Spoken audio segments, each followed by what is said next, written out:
When Killer Croc kidnaps a boy from a rich family, Batman rushes in and tries to save the boy, resulting in a fight between Killer Croc and Batman. Batman saves the boy, and Killer Croc is ultimately arrested. During this, Catwoman manages to rob a bank, resulting in Batman chasing her across the rooftop.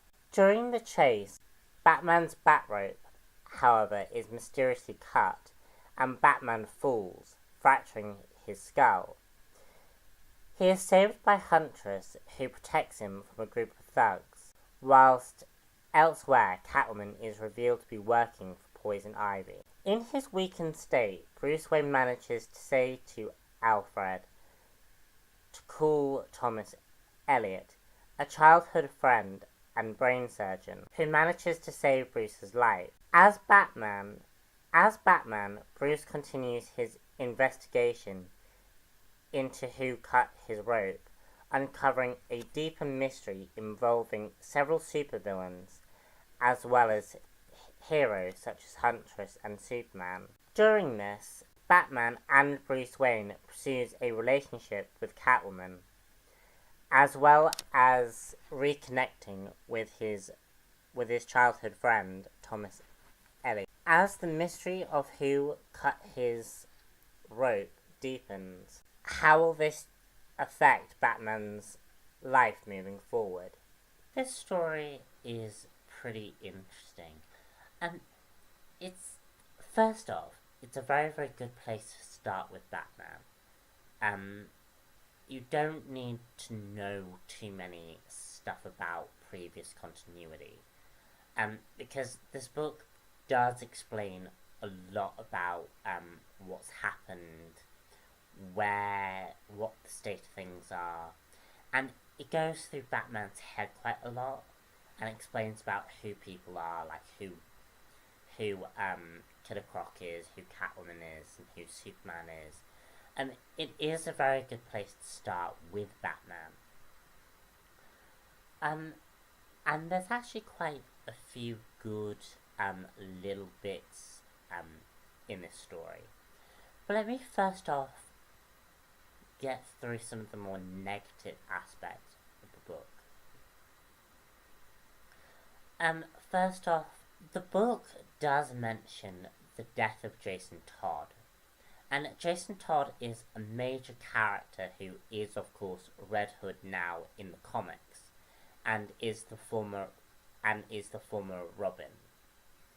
When the book was originally made, the Robin aspects weren't originally supposed to be there. Then the book decided to throw in Jason Todd and sort of make this story a part of that story. And as soon as Jason Todd is mentioned, this book falls apart. And that to me is very, very annoying. Throughout the book, you get an overarching villain who basically is piecing together both heroes and villains to go up against Batman, to sort of give him a new state of, sort of throw him off balance. And I really, really liked that idea. I thought that idea really worked for the story. And I really, really liked that there was this master plan and the plan to basically throw Batman off balance. And it sort of implied that Catwoman might be a part of that, maybe not. Maybe it's something else. And that will be something I get to in just a minute. But as soon as Jason Todd enters the story just gets so confusing. Like, is this Jason Todd's story, or is this a story about Batman Hush? Because, in my opinion, Thomas Elliot as Hush is a really interesting villain. In fact, he's a great villain. it's unfortunate that that as soon as Jason Todd entered the story, it kind of lost the plot a little bit. One of the things that makes this book work is the mystery aspects to the story. This book is a really good detective story. You're really trying to figure out who's behind this story, who's behind all of this, and there's a lot of red herrings in the story. I really liked this overarching villain who basically groups all these villains together. And Thomas Elliot is certainly a very, very good villain. Because he sort of teaches Bruce something, but also gives him a problem at the same time. I just felt like he was a really, really good villain. We also have Superman coming into the story as well. Superman was a great addition to the story, really playing on the aftermath of, I guess, the Tower of Babel story. And it was nice to see Bruce's friendship with Clark and their superhero friendship paralleled with his friendship with his childhood friend, Thomas Elliot. And the artwork is great as well. But the thing that really drew me to this book was the relationship with Catwoman.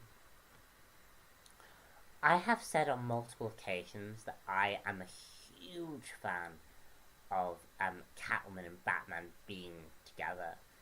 And this book really does cement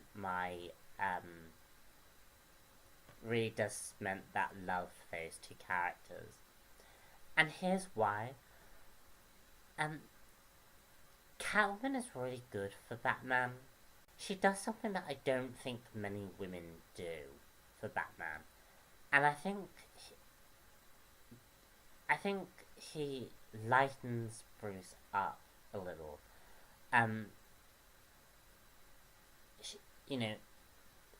It sort of brings out that childhood aspect of Bruce Wayne that I think not many of his relationships do. I think she is definitely a person who he could have a relationship to. He could have a relationship with and still continue his superhero life. Because Catwoman understands. And in this period of comic books, Catwoman was basically walking that line and trying to be a hero. And if there was a time to bring these two characters together, it was here. Because with the way things are developing in the New 52, Catwoman is slowly becoming a not very likeable character.